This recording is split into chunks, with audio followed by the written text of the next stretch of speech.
Parashat Béchalach, la paracha de la Géoula, la paracha de la sortie d'Égypte, la sortie de tout ce qui est les limites, de tout ce par quoi on est limité. Mitzraïm, c'est de Metzarim, c'est tout ce qui nous bloque, tout ce qui nous empêche d'avancer, c'est toutes nos limites, toutes nos croyances. C'est la paracha de l'être humain par définition. C'est la paracha du développement personnel par définition. Pourquoi ? Parce qu'on va voir dans cette paracha quelque chose d'extraordinaire et qui existe depuis tous les temps. On va voir dans cette paracha le fonctionnement de l'être humain au niveau de ses hauts et ses bas. Alors, imaginez-vous, après tellement d'années d'esclavagisme, de soumission à l'Égypte, les Bnei Israël, ils sortent et enfin ils se sentent libérés, ils se sentent libres. Ils vont pouvoir aller accomplir ce pourquoi ils sont faits, c'est-à-dire recevoir la Torah. Donc ils avancent vers Eretz Israël et Hachem, qu'est-ce qu'il dit ? Je ne vais pas les faire passer par Pélishtim pour ne pas qu'ils aient peur. Pourquoi ? Parce que les Pélishtim voudront probablement leur faire la guerre. Donc déjà, on voit que Hachem, là, il protège le Ham Israël, pas que physiquement, mais même moralement. C'est-à-dire, pourquoi je les détourne ? Pour ne pas qu'ils aient peur. Donc ils avancent vers Eretz Israël. Finalement, ils sont confrontés à la mer et ils ne savent plus quoi faire. Devant eux, il y a la mer. Derrière eux, il y a les Mitzrim qui se sont rendus compte qu'ils avaient fait une bêtise de laisser sortir le Ham Israël et qui les coursent pour les faire ramener en Mitzraïm. Et à ce moment-là, qu'est-ce qui se passe ? Ils disent à Moshe, qu'est-ce qu'on va devenir là ? On est sorti pour mourir dans la mer ou pour se faire tuer par les Égyptiens ? Et il y a écrit que Hachem, à ce moment-là, il a écrit, qui dit à Moshe, Al titzakela, et pourquoi tu cries vers moi ?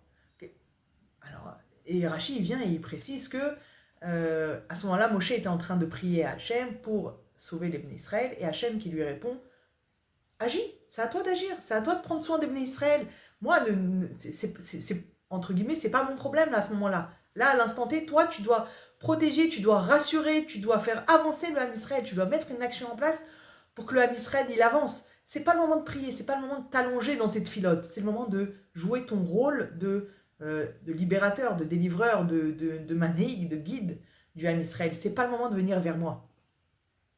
Effectivement, encore une fois, on voit encore ici Hachem qui vient et qui protège le Ham Israël, qui veut pas que le Ham Israël il souffre une seconde de plus en ayant peur ou en stressant, etc.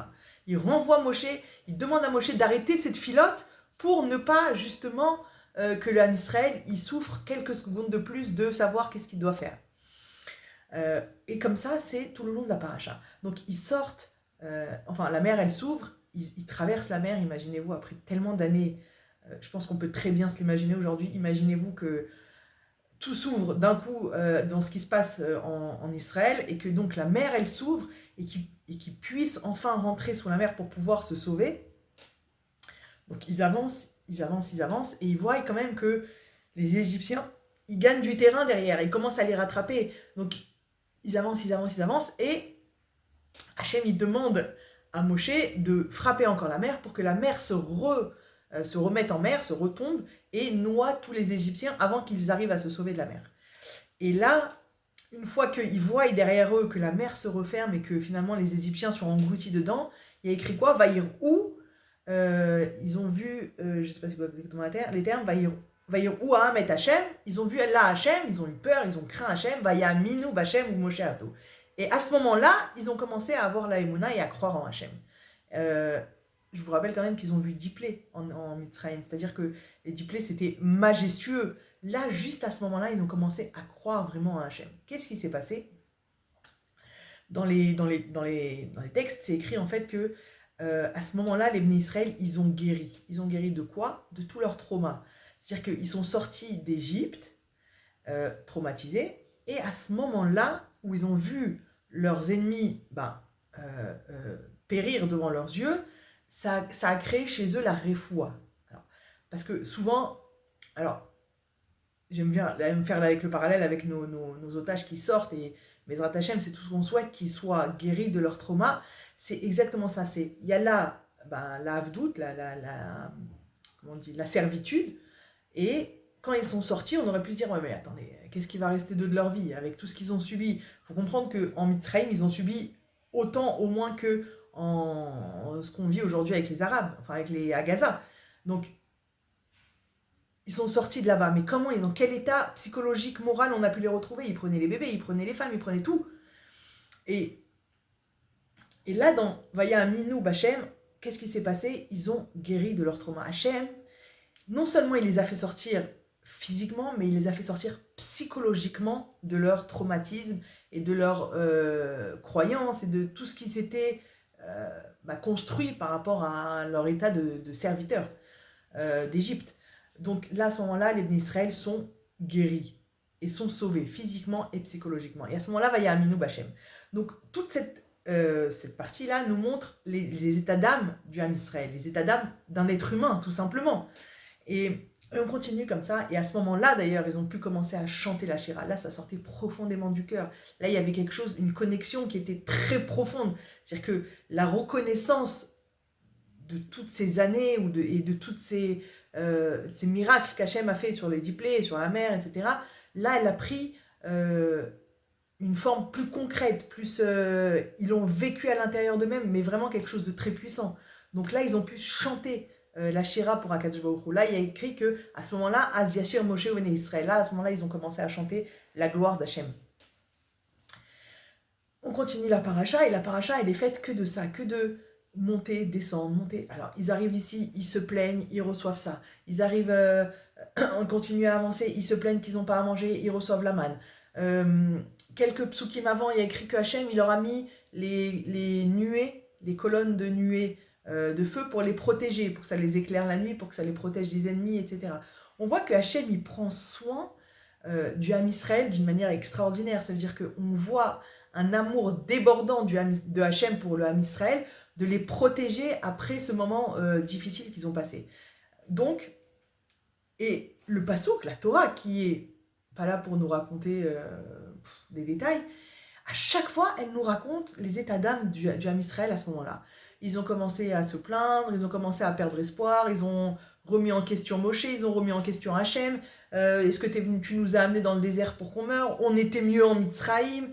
Et à chaque fois, Hachem, il leur envoie quelque chose pour leur prouver que non, vous inquiétez pas, voilà, je prends soin de vous. Non, voilà, je vous donne à manger. Non, voilà, je vous donne à boire. Voilà, il y a des nuées pour vous protéger. À chaque fois, tout au long de la paracha, c'est comme ça, des redondances des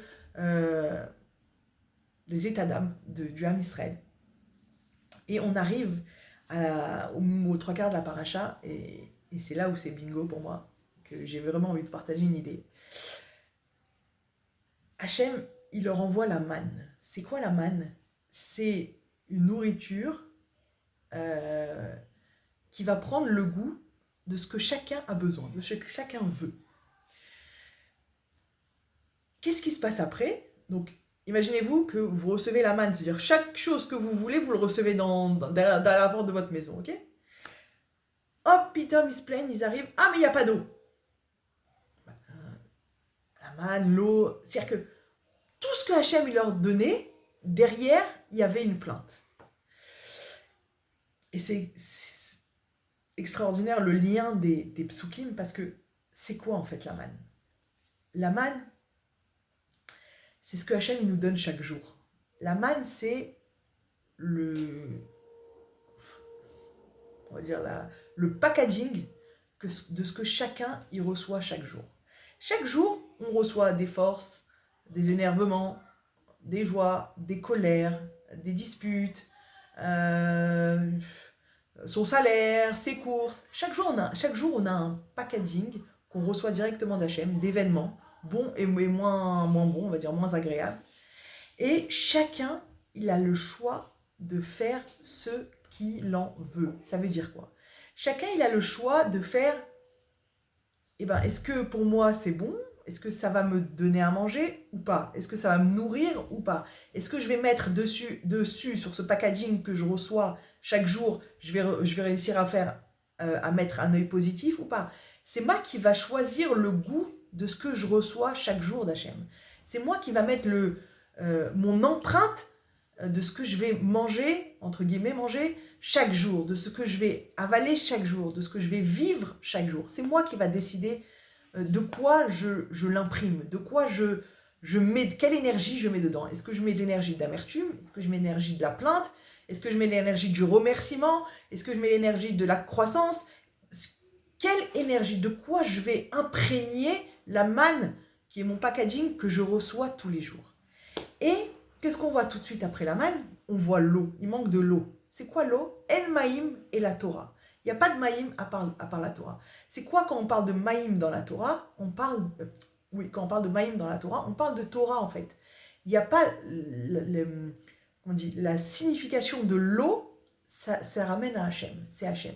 C'est-à-dire que si dans mon packaging que je reçois tous les jours, je ne mets pas d'eau, c'est quoi le sujet d'après? Alors on a dit qu'il y avait la manne, il y avait la plainte de l'eau, c'est quoi le sujet d'après? Amalek. C'est quoi Amalek? Amalek, c'est le doute. C'est, je ne sais pas trop où j'en suis, c'est est-ce que j'ai bien fait, est-ce que j'ai pas bien fait? Ça, c'est l'enchaînement. C'est-à-dire que l'enchaînement des sujets de la paracha, ils sont hyper intéressants. Il y a toujours un lien. Mais là, le sujet, j'ai trouvé ça waouh, de se dire, regarde, Hachem, il t'envoie chaque jour un packaging.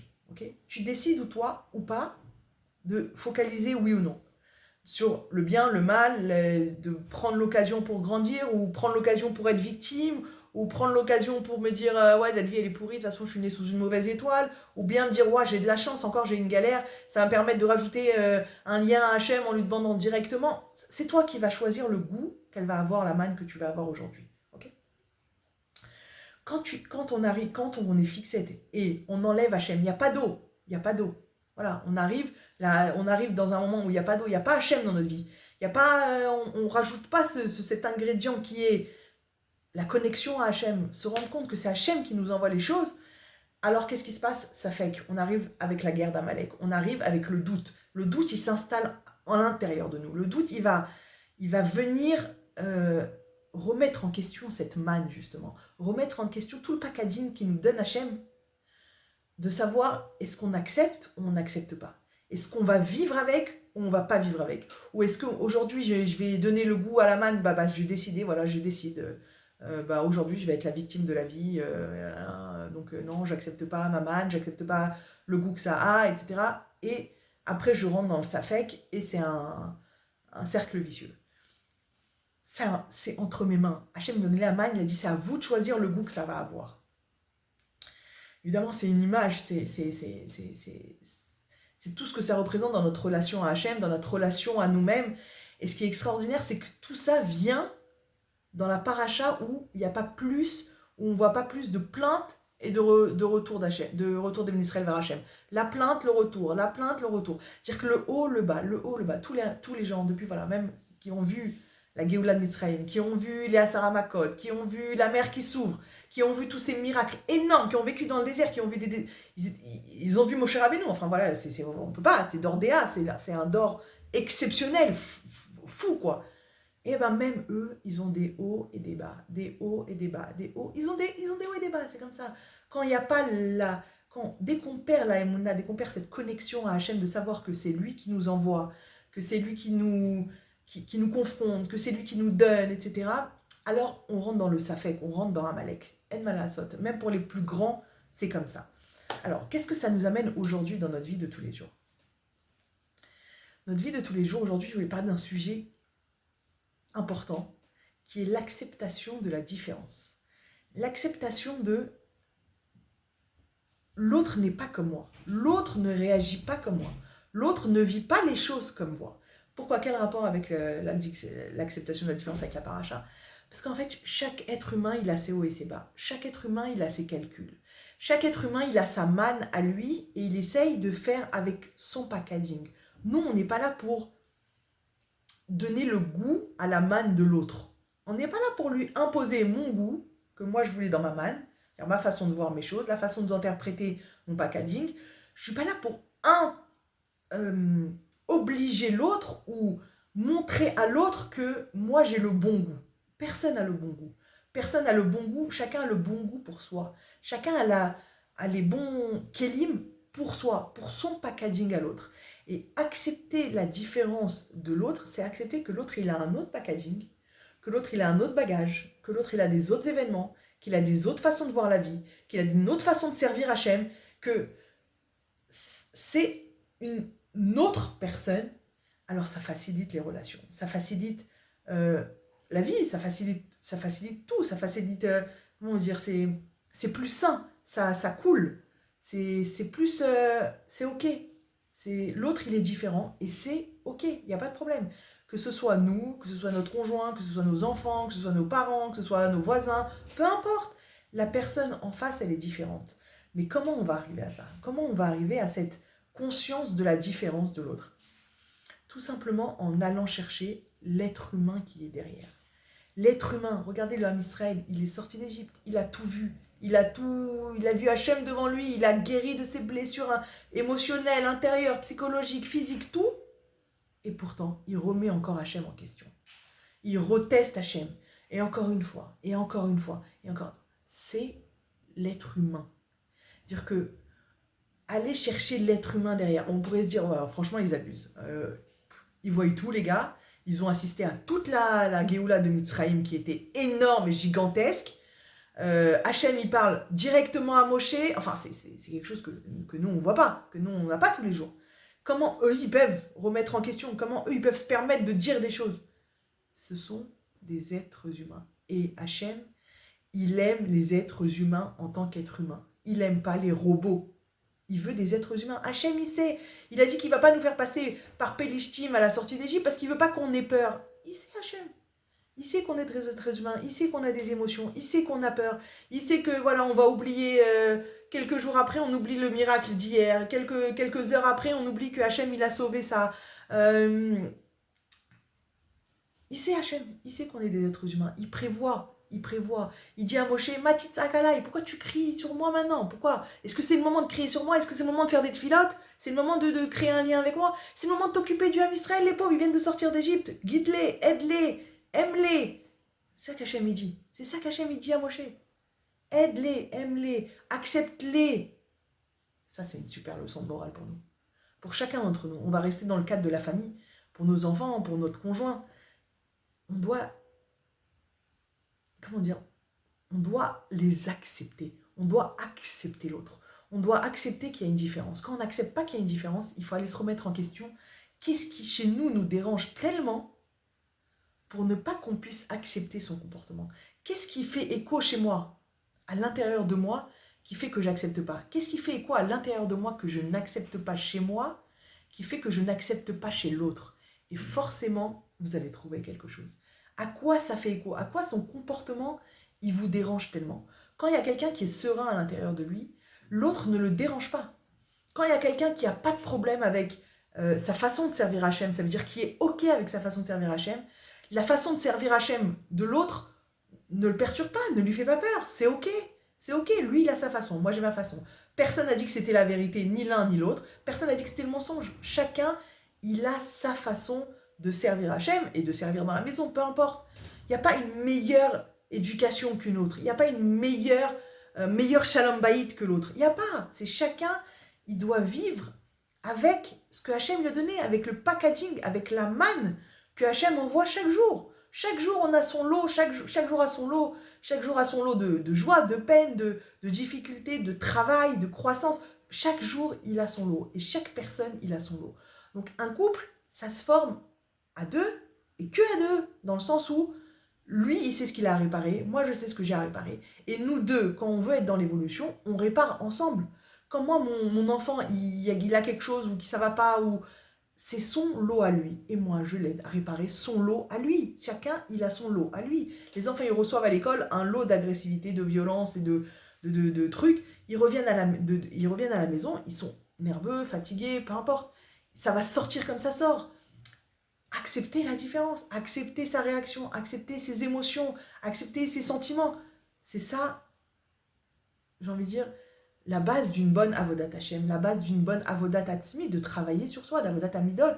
Avodat amidot, apprendre à accepter l'autre comme il est. Et ça m'amène à autre chose encore. Souvent, on me demande, est-ce que les enfants, ils ont des émotions? Ou est-ce qu'il faut écouter les émotions des enfants? Oui, les enfants, ils ont des émotions. J'ai pas envie de dire qu'ils ont des émotions. Ils sont toute émotion. L'enfant est toute émotion. L'enfant, il ressent. L'enfant, il sait... Non, il ressent avant de savoir. C'est-à-dire qu'il va rentrer dans la pièce, il va sentir votre état d'âme, votre état d'esprit, peu importe, l'humeur qu'il y a, etc., etc. Donc, apprendre à accepter vous-même votre émotion. Apprendre à accepter vous-même ce que vous ressentez pour après discuter avec l'enfant. Mettre sur table, sans avoir honte, que oui, on a des émotions, que oui, à ce moment-là, on est triste, que oui, à ce moment-là, on est énervé, que oui, à ce moment-là, on est heureux. Peu importe, c'est mettre des mots, c'est faciliter l'acceptation. Mettre des mots, c'est désensibiliser tout ce qui ne se voit pas. L'invisible est 1 milliard de fois plus, je sais pas comment on dit, c'est même pas 1 milliard, c'est infiniment plus gros que ce qu'on voit. D'accord? Donc les émotions, ça se voit pas, ça se ressent. Donc l'enfant, il est dans l'émotion, donc il ressent, il sait. Faites confiance aux enfants, ils savent. Cette semaine, j'ai parlé avec ma prof qui me forme en énergie et en soins énergétiques. C'est une chassida, c'est-à-dire que c'est quelqu'un de profondément Torah. Elle a appris elle-même chez des chassidotes qui descendent de Baal Shem Tov directement, qui ont un yichus avec le Baal Shem Tov directement. C'est-à-dire que ce qu'elles ont reçu, c'est de la Kabbalah directement, de vrai... comment fonctionnent les énergies, etc., comment soigner énergétiquement et tout. Donc tout est validé par le Rav Eliashiv, d'accord? Je lui ai parlé au téléphone, ça faisait longtemps que je ne l'avais pas eu au téléphone, et elle m'a dit « Comment ça va ?»« Ah bah ça va, si t'es vivante, c'est que ça va. » Je dis « Merci, t'es gentil. » Elle me dit « Non, regarde, on vit dans une génération où on ne sait pas ce qui se passe. Il y a tous les jours des histoires à dormir debout. » Elle m'a dit « Quand aujourd'hui on écoute quelqu'un qui est vivant, qui a le sourire, on rigolait, on a fait une blague, on rigolait, je sais pas, Baruch Hashem, c'est déjà énorme. C'est déjà énorme de survivre dans une génération dans laquelle on vit, dans un monde dans lequel on vit. C'est déjà énorme de pouvoir encore rester un être humain sur 2 pieds. Et elle m'a dit, tu veux que je te dise encore mieux? Elle m'a dit, nos enfants, c'est des ultra méga tzadikim. Moi, je vous parle d'une chassida, c'est-à-dire des chassidim, les vrais chassidim. C'est des enfants méga géniaux, méga sensibles, des perles. Alors je vais on me à ce point. Elle me dit, mais regarde dans quelle génération leur Neshama, elle a décidé de descendre. Elle m'a dit, regarde dans quelle génération ils sont descendus. Elle m'a dit, aujourd'hui on n'a plus de Gdoléador quasiment. Il y a quasiment plus de Gdoléador. Elle m'a dit, quel Neshama a voulu descendre sur terre dans cette génération tellement difficile, tellement éprouvée par tellement de choses. Elle m'a dit, c'est la génération de nos enfants. Elle m'a dit, regarde, bien sûr on peut dire, ah les pauvres, cette génération, qu'est-ce qu'ils vont devenir? Mais mis à part les pauvres, mais regarde la grandeur de leur Neshama. Regarde la grandeur, leur force qu'ils ont voulu descendre. Leur Neshama, elle a été d'accord de descendre dans ce monde qui est tellement difficile, qui est tellement compliqué. Il faut les regarder comme ça. Il faut les regarder comme ça, nos enfants. Il faut les regarder comme des des héros. C'est des Neshamot extraordinaires. Nous, encore, on a un âge, on a vu autre chose que ce qu'on voit aujourd'hui. Mais eux, ils voient que ça. La facilité, le téléphone, le smartphone, je ne vous parle pas de ce que j'entends. Les pauvres, à quoi ils sont confrontés, c'est difficile pour les garçons, il y a vraiment des difficultés profondes. Et pourtant, ils ont décidé de venir dans cette génération. Ils ont décidé de venir dans cette génération de la Géoula. Ils ont décidé de venir dans cette génération où le Mashiach, il arrive pas après pas pour pouvoir l'accueillir. C'est-à-dire que malgré toutes les difficultés, ils ont décidé de venir dans cette génération. Et juste pour ça, il faut savoir accepter la différence. Il faut savoir accepter que parfois, ils ne sont pas comme nous, ou parfois, ils ne sont pas comme on voudrait qu'ils soient. Accepter la différence et leur donner l'amour qui leur revient. Le respect, j'ai envie de dire, qui leur revient. Parce que c'est des Neshamot derrière. C'est des Neshamot qui ont fait un choix de descendre dans cette génération. Et c'est cette génération qui va nous donner le Mashiach. C'est cette génération. Il y a écrit chez Erit Israël, le reste. C'est le reste d'Israël. Et Hachem a dit, c'est des diamants chez Erit Israël. C'est comme les petits diamants qu'on voit partout, les éclats de diamants, c'est ça chez Erit Israël. C'est quelque chose de lumineux, d'extraordinaire. Donc, être dans l'acceptation, c'est être dans l'acceptation de la différence. Ils ne seront pas comme nous. Notre voisin, il n'est pas comme nous. Notre frère, il n'est pas comme nous. C'est pas grave. C'est une génération où on dépasse l'extérieur. C'est une génération où il faut aller chercher l'intériorité de la personne. L'intériorité de l'être humain en tant qu'être humain. La Torah, elle nous donne dans cette paracha le fonctionnement profond, la colonne vertébrale de l'être humain. Plus que la colonne vertébrale, le squelette. psychologique de l'être humain qui est les hauts et les bas. Il y a comme ça des hauts et des bas. Des fois on est faible, des fois on est fort, des fois on n'a pas la force, des fois on a plus la force. C'est on est dans une génération où notre Neshama, elle a décidé de descendre dans cette génération. Et qu'est-ce qu'il fait Hachem? Il est toujours là à nous donner, à nous consoler. Non, je veux pas qu'ils aient peur, non, je veux pas qu'ils souffrent trop, non, je les aime, non, je veux prends soin d'eux, Moshe, prends soin d'eux, va les sauver, va les rassurer. Voilà ce que Hachem il nous envoie comme message dans cette paracha. Hachem, il est là, il nous aime, il nous accepte, lui, comme on est. À chaque fois, il revient vers nous, on revient vers lui. C'est à nous maintenant d'apprendre, on doit s'inspirer de la conduite d'Hachem. C'est ça toute notre mission sur Terre, c'est de ressembler le maximum à Hachem. Regardez Hachem combien il nous accepte, regardez combien Hachem il nous protège, regardez combien Hachem il revient vers nous et il nous donne, et il nous donne. Nous, on doit s'inspirer pour faire la même chose avec l'autre, que ce soit notre conjoint, que ce soit nos enfants, que ce soit nos voisins, peu importe, on doit s'inspirer de la conduite d'Hachem, que Bezrat Hachem, c'est cette conduite-là qui va nous amener au Mashiach. Shabbat Shalom, à la semaine prochaine.